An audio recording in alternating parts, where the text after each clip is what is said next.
Welcome to Housing Matters, the Vancouver Real Estate Show. Today, we're talking about the speculation and vacancy tax with Josh Gordon, who's an assistant professor at the School of Public Policy at SFU, and with Andrey Pavlov, a professor of finance at the Beatty School of Business, also at SFU. I'm your host, Stuart McNish, coming to you from the studios at Old Boy Productions here in Vancouver. Now, just before we get to what promises to be an interesting for and against debate on the tax, I want to give a big shout out to our sponsors. This episode comes to you thanks to the support of 3 organizations that agree we all need to know and understand more about the issues related to housing. Those sponsors are McDonald Realty, the BC Children's Hospital Choice Lottery, and Landlord BC. Now, let's get started with today's show. The efforts of the NDP government to beat the housing market into some sort of submission and make housing more affordable, doing that through the speculation and vacancy tax. And there's no doubt the additional taxes on homes over $3 million have made the most expensive houses more affordable for the rich, because that's where prices have dropped the most. Today, however, we're talking about what the speculation tax is supposed to do, which, among other things, is increase the supply of rental housing. The tax that is aimed at getting at those so-called deadbeat foreigners, be they Canadians from other provinces or people from outside of the country, and in so doing raise money that will support affordable housing, the definition of which isn't exactly clear. Joining me now are Josh Gordon and Andrey Pavlov. Josh, I want to start with you because you are in favor of this tax. Well, for a number of reasons. The key point to start is that it has 2 components. It has a component that's aimed at foreign ownership, and it has a component that's aimed at vacancy. And they have somewhat different mechanisms and ambitions. The vacancy component is more aimed at the rental market, and the speculation component, or the component that's targeted at foreign ownership, is more about the price of property, the ownership costs. And so the key point is that in Vancouver, we have a problematic dynamic when it comes to the speculation side of things, the foreign ownership side of things. And that's where I think we should focus a lot of our attention, especially because the media debate has kind of been focused on the vacancy part, which in my view is actually a secondary and less impactful force. Now, the key point here is that we effectively subsidize foreign ownership in many cases. Because the thing is, our tax system is not well designed to tax people who are using foreign income and wealth to purchase housing and to come to reside here and use all the various social services and amenities that British Columbian society provides. And they don't contribute into that often because they're using foreign income or wealth. So what that means is that we are effectively subsidizing that. And that means that we've become very attractive for people from around the world with wealth to come buy property here, not contribute taxes locally. And what that does is that separates the housing prices from the local incomes. And the point of the speculation tax component is to address that dynamic head on so that incomes come more in line with the housing market or vice versa. Okay, can I ask you for a little bit of clarification there? Because sure. I'm slightly unclear about this. You said, if you have a foreign family that comes here, they buy a house, they live here, but their source of income is from offshore. But they're living here. They're in that house. Yes. Why should they be taxed differently when they're here and they're they're engaged in the economy by buying food and using services and doing all of those things? What happens if somebody from Ontario moved here and they made their money in Ontario, and they now say, well, now I've come here, but my money has come from Ontario. What's the difference there? Well, because in Ontario, they were paying into the Canadian tax system. Okay. The people who are arriving with foreign income or wealth have not paid into the Canadian tax system, so they haven't paid for things like healthcare, education, all those different things that they use. So to give you an example, you could have a multimillionaire family, a family living in a $4 million mansion, and they could be paying $1,000 or $2,000 or $3,000 in income taxes. In fact, we have the history of the investor immigration program where tens of thousands of families have entered into Vancouver in this manner, and they paid on average $1,400 in income taxes every year. But here's the key point. And the average house value of the people who entered through that program was about $2 million. So what that means is that you have a bunch of people who are effectively free riding off of the the tax contributions of everyone else. And what that means is that for someone like me, who's working in the local labor market, someone like you don't have much of a chance, because essentially you are having to pay for all those different services and amenities that are provided by British Columbian society, right? And you're competing against people who don't have to do that. And so they are going to beat you every time, which is why at the high end of the market, especially, the vast majority of purchases have been made in recent years by people using foreign income or wealth. But you qualified that by saying that they came in under the investment legislation. And did they not have to then buy a business or be involved in some sort of economic activity to qualify for that? No. Essentially, they had to loan the government different amounts based on when, but it was a 5-year interest-free loan, which they then got returned to them. So it was actually a quite modest contribution, and then essentially they had access, along with their family, to all the social services and amenities in, again, Canadian society. So that's not a good deal, and that's what the tax is proposing to address, and it's proposing to address it directly. And so we've seen a sharp turn in the market because a lot of people were speculating on that dynamic continuing, which is that you would have people with overseas wealth continually pouring into the market and taking advantage of this lax tax structure, and that was going to continuously drive prices out of reach for local incomes. We've now addressed that, and as you've seen in recent months, the speculative dynamics have been taken largely out of the market. Okay, sorry, Andre. I will get to you here, but there's one thing. But there's one thing that comes up, and you say, we've stopped that money coming in. But it's my understanding that the Chinese government did way more to stop the flow of it going out the door at exactly the time that we were bringing in the foreign buyers tax, which is different than the speculation tax. That's right. And for sure. And so that dried up that source. There's a bunch of different things happening, and it's not as if all of the foreign money has disappeared. For sure. There are different things that are going on, including the capital controls that are happening in China.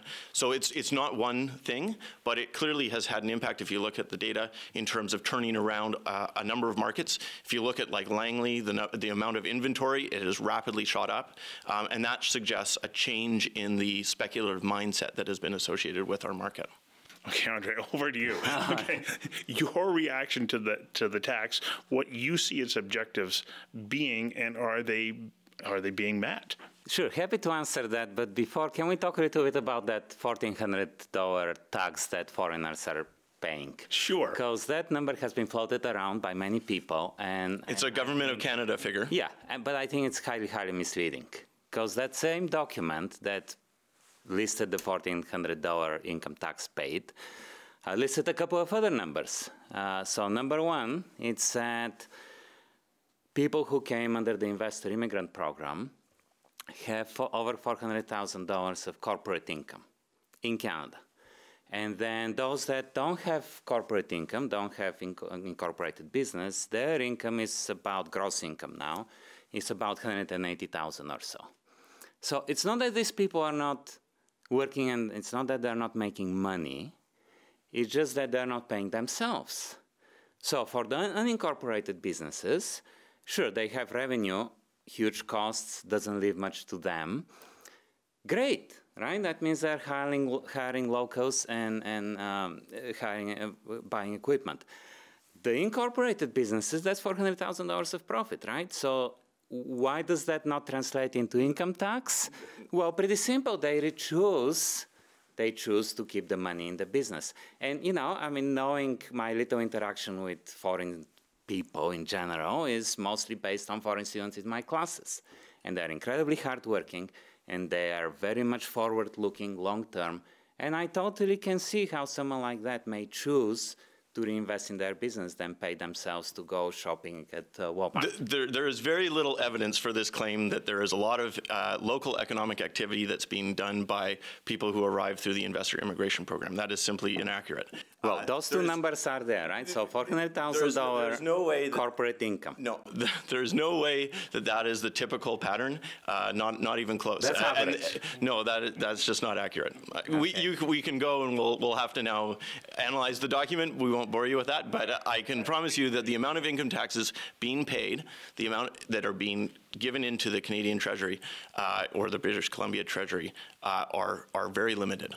And that's in fact why the federal government under Stephen Harper canceled the program because they recognized that this didn't make any sense, because we had a number of people who were multimillionaires who are coming in who were paying very, very little and were not engaging in the entrepreneurial activity that is supposedly happening. Yeah, that's why they canceled the program. I point out that it was Stephen Harper. Well, it doesn't matter who it was. No question. This is not left or right. Issues, right. This is not left or right. So, this was a bad program. Okay, guys, I got to get you to hang on for a second here while we take a quick little break and give a big shout out to our sponsors, because they deserve to be recognized, because they also know that this show is important. We all need to know more about housing. So in this break, we're going to recognize McDonald Realty, which prides itself on meeting all of your real estate needs, be it residential, commercial, property management, or new developments. McDonald Realty. They're BC owned, BC operated, BC smart. Think of McDonald Realty, and please check them out at macrealty.com. Now, let's get back to Andre and Josh. The point is we cannot use the flows of the program to say, oh, these foreigners are coming here and not contributing, because they are. And then the other point is to qualify for that program, as flawed as it was, you needed to demonstrate something like $1.5 million net worth, if I recall the number correctly. All right, so that's minimum. So the average is what, 5, 10 million, right? So yeah, you have $10 million of net worth. You're going to buy a house, and that house is going to be $2 million, and every single one of us would do that if and when, hopefully, we'll be ever in that situation, right? So when you buy that house for $2 million, you are bringing $2 million into the country. Yeah, sure. Buy that house, and and that money then stays in Canada. Is that not a pretty good contribution? No, well, again, it depends what's going on there. But again, if we're talking about housing affordability, it does not help your housing affordability situation, which is why you had 40-plus economists that said this is a problem that needed to be addressed, and so we should impose a property surtax on households where essentially there was very limited income taxes being paid, so that they wouldn't be able to take advantage of this. And right, absolutely, so a lot of just wait one second. A lot of people, right? It took advantage of this situation. And the point is not to vilify. The point is that we had a bad tax setup, which allowed essentially a free riding type behavior to transpire. And again, the point is to address that. It's not as if, it's not that they're bad people. It's just that they took advantage of a system which would, with time, and has with time, detached the housing market from the labor market and rendered property in Vancouver highly unaffordable to local incomes. And that's what we see, and that's been very clear. That wasn't the speculation and vacancy tax, though. That was the foreign investor tax. No. Again, this is the misunderstanding. This is addressed directly through the speculation and vacancy tax. It's addressed through the speculation component, which imposes a 2% surtax on assessed value on satellite families and foreign owners. That is how that mechanism works. And so if you're a satellite family and you're living in a $2 million house and you're declaring only $30,000 or $20,000 and paying $1,000 or $2,000 in income taxes, now you're going to have to pay a 2% property surtax on that $2 million house. And that is going to be your contribution, and that's going to discourage that dynamic moving forward. So then why do I, as a British Columbian who has lived my entire life here, have to declare that I'm not speculating on the property that I own? Well, that that's doesn't make separate sense. issue. So let because George actually has a point. I'm hoping we come away with an agreement here on something, because then it's probably a really good idea. So I was part of that affordability fund proposal that George just described in rough terms, and I was supporting it at the time. So the idea is you have someone, possibly from abroad, who buys a house here, so they benefit from our society because their property value appreciates. Mm-hmm. But they don't live here, they don't contribute anything here other than the purchase of the house, and they leave the house empty. All right, so they're not paying very much into our society, yet they're benefiting. And also they're imposing a cost on their neighbors. So what's the cost? Well, I don't know about Josh, but I've lived around the world, and I've made friends, lifelong friends in every single culture. You know who the people I can't make friends with are? Yeah, the people who don't live here. The people who don't live here, exactly. So there's a clear cost when you leave your home empty, right? Okay, so then the idea was, under that Housing Affordability Fund proposal was, okay, well, let's implement a tax which is on vacant homes only. And very importantly, allow any income tax paid anywhere in Canada to fully offset that vacancy tax. So, in other words, you're paying anything anywhere in Ontario, in Nova Scotia, whatever, and you have a property here, no consequences. All right, so this is really was designed only for people who truly own here, benefit from property price appreciation. So clearly we're doing something right in Vancouver, right? Property prices are going up over time, right? So people are benefiting from that and not living there and not contributing and not even renting their place. That was the plan. That was the plan. What we got is very different. What we got is only income paid in British Columbia, income tax paid in British Columbia, and only up to $2,000. So this is not real exemption. This is a token. Okay, can I jump in here? Well, let me make a key point here. Part of the group of economists who put forward the idea, and some of the leaders, in fact, of that group were Tom Davidoff, Josh Gottlieb, Sir Somerville, right? Now, if you listen to Tom Davidoff, and you can go check out his Twitter feed and all the rest, he is very supportive of this tax because this is exactly what he had in mind, which was that you would address this issue of subsidized foreign ownership. And so I'm just curious, you know, you talk about the problem of people not being here and that imposing a cost, but there is also a cost if you have multimillionaires who use the education system and the healthcare system and eventually receive a pension, but who have contributed very little. Would you not agree that that is also a problem? Well, yeah, but so let's go back to the Canadians. Why are we taxing someone from Alberta who owns a second home here? But wait a second. How does that fit in that category you described? But for one key point there is that has nothing to do with vacancy, whether you think that satellite family type of dynamic is a problem. Okay, guys, hang on for a second. I think you need to take a short break, and I need to do one as well to tell our audience about the BC Children's Hospital Choices Lottery, where you can win one of 8 grand prizes, including a $2.2 million cash prize. Go to bcchildren.com and order now for the $226,000 early bird draw. The deadline is Friday, March the 28th. The purchase of your ticket helps kids shine. Say yes to BC Children's Hospital. Enter now at bcchildrens.com. Okay, now back to Josh and Andre. In terms of the vacancy issue, in terms of, you know, Albertan family and all the rest, that is a secondary component, which is the component about vacancy. Now, why would you introduce a vacancy tax? Because you have rental markets that have been extremely tight. You've had vacancy rates in Kelowna of 0.2%, in Vancouver below 1%, same in Victoria, right? So you have very tight rental markets, which put a squeeze on renters, drive up rent prices, and put a lot of people in precarious situations. Remember, renters are often the most vulnerable in our society, and it's not a surprise that homelessness has gone up in tandem with this rental crisis.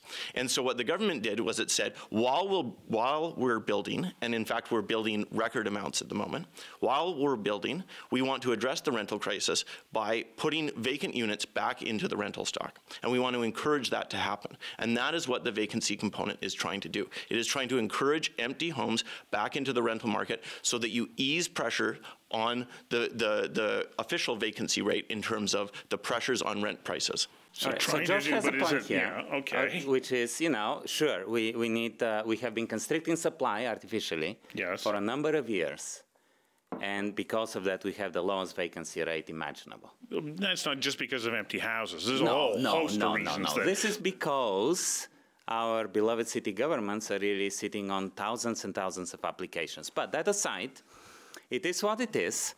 So the question is, how can we increase supply? Yeah. And a vacancy tax, in that sense, was very reasonable way to do it. Right? It really does make sense. So the city of Vancouver did that last year.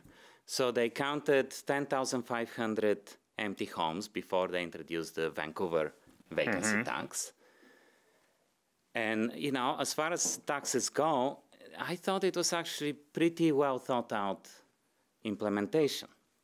With that in mind, the final effect, I mean, it was intrusive and all that, but whatever. The final effect was between 2,000 and 3,000 homes entered the the rental pool. This is nothing. This is a one-time increase of about 1%. it makes no difference. Now, the province knew that when they implemented their vacancy tax. So that's problem one. And the second one is, so the question is, how many homes are going to go in how many vacant homes are going to become up for rent? And the government believes there will be any. Because won't be any? There will not be any. Why? Because the budget item that says how much tax they are expecting to collect from the vacancy tax, guess what? It's flat.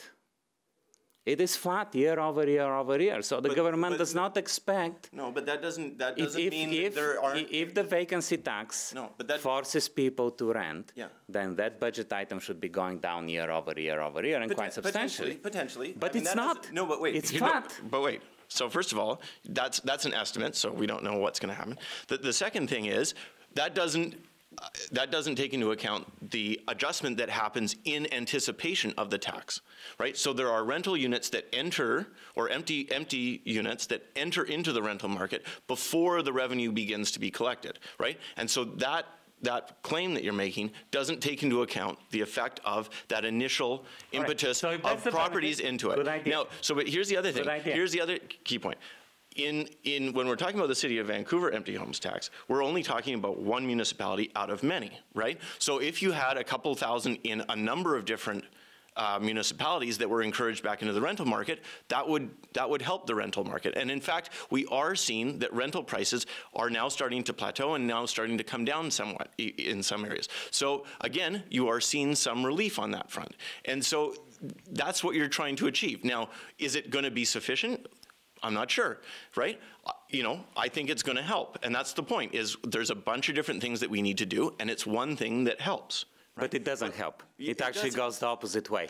Okay, explain that. So first of all, if the intent was to get people to rent their homes before the tax kicks in, they wouldn't have collected the tax retroactively, right?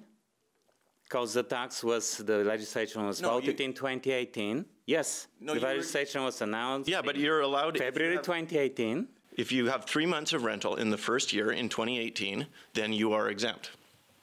So it's not a retroactive application. If the adjustment, because it takes a while to rent a place, right?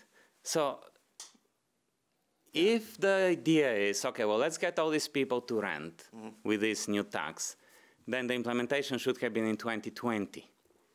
So that it gives people more time to prepare their properties for rent. At least going forward, at least announce it and then say, okay, it will be effective next year. It was done retroactively, and to me that suggests that has nothing to do with affordability. It has everything to do trying to squeeze every single dollar out of certain taxpayers. I think there's been a lot of pressure on the government to act because we are in a housing crisis. That is the context for all this. And if we are actually, can I finish? Yeah. No, but let me finish. I'll let you talk. The point is, right, that in the context of a housing crisis, where you have a bunch of people in vulnerable situations that are being put into even more precarious situations, even sometimes being pushed out onto the streets, right? Rent evictions, dem evictions, all those different things that come with a tight rental market that can be very destructive to people's lives, then you want to act, and you want to act quickly. And so again, that was the decision they made. And as a landlord, they announced it in February. They told you people how many months they had to rent it, right? So 3 months. So you have, at least 6 or 7 months to get a property ready for the rental market. I mean, again, people can, wiggle one way or the other on this, and there are reasonable people can differ.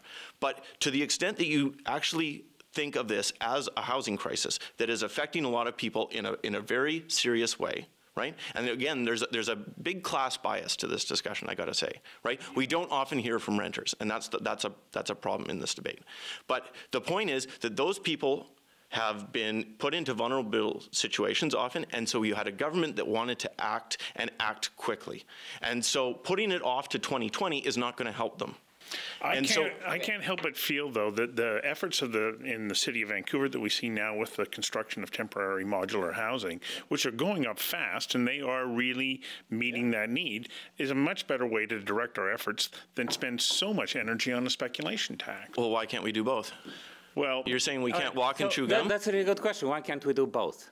So the fact of the matter is, the government claims in the budget, claims, and I think you claim, things are getting better. Yes. things are not getting better. Affordability is not any better. Just look at the number of people. Have you not seen the stats? Yeah, I was looking at the stats. So the prices for condos are going down, correct? So if they're going down, yeah. The question is, which they are, yeah. I agree with that, right. But if condos and houses and whatever are more affordable, why are not more people buying into them? So well, because you've got a depreciating asset. Who wants to buy something that's going to be because you've knocked the speculative component out of you've knocked the speculative component out of the market. No. So when you buy a house or whatever, any asset, the price is not the only thing. The price is one component. So obviously lower price helps because then your mortgage amount is lower. Yeah. But there are a whole bunch of other things that matter. Affordability is about price relative to income. Right. All right? So if you kill income, well, you haven't helped affordability. Now, income is growing at a much slower rate than the year before, but these things take time. Now, the government own projection is that housing starts are going to decline 30% over 3 years. Mm-hmm. All right, so the development industry in BC is about 15% of the economy. All right, well, you take 15%, 5%, a third of that off. I don't know. This is not rocket science. It's 5% off of our growth over the next 3 years. That alone can kill any wage growth that we see, and for that matter, wage security for many people. So it's entirely possible. I can't tell why people are not buying, but it's entirely possible that they feel insecure about their future. It's entirely possible that banks don't want to increase their exposure to declining markets, so they toughen up the financing terms.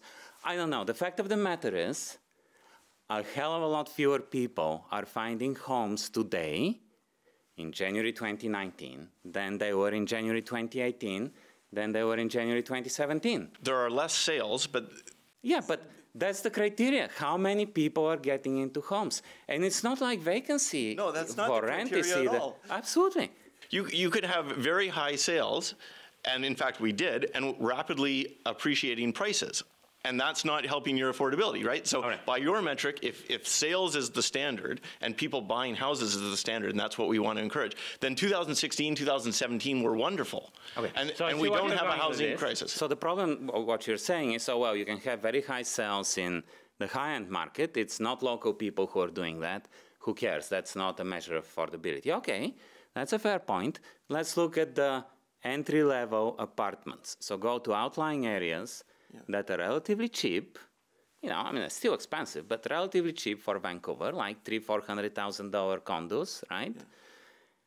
Transaction volume there has dropped more than the market overall. Yeah. So people in Maple Ridge are not buying. They are not finding homes that are presumably, in theory, we are told, now much more affordable. Yes, because again, they're not worried about being left out forever. There was a mentality in the market that if you didn't buy now, you would forever be left out. And that fear of missing out mentality has shifted because now we have less speculative expectations. And that has been a salutary benefit, in fact, of the policy, because otherwise people were going to be buying at very high prices that were, in fact, very risky for them. Right? And I will also say, just as a key point here, that the connection between the high end of the market and outlying areas, right, the kind of the priciest areas and the outlying, that is crystal clear.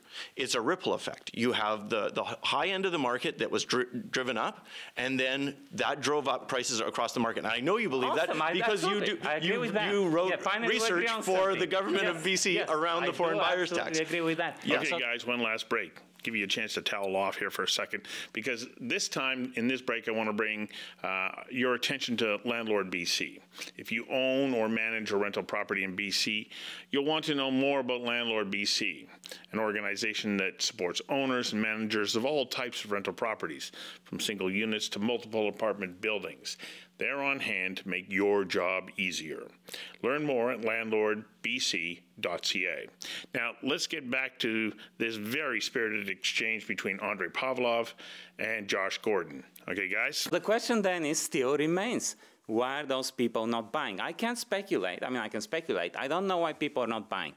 But the fact of the matter is we're housing a lot fewer people today than we were. I know why they're not buying. They're my friends. And they're not buying because they think that the prices are overvalued and that they're probably going to come down. And that's a very different mentality than it was 1 or 2 or 3 years ago.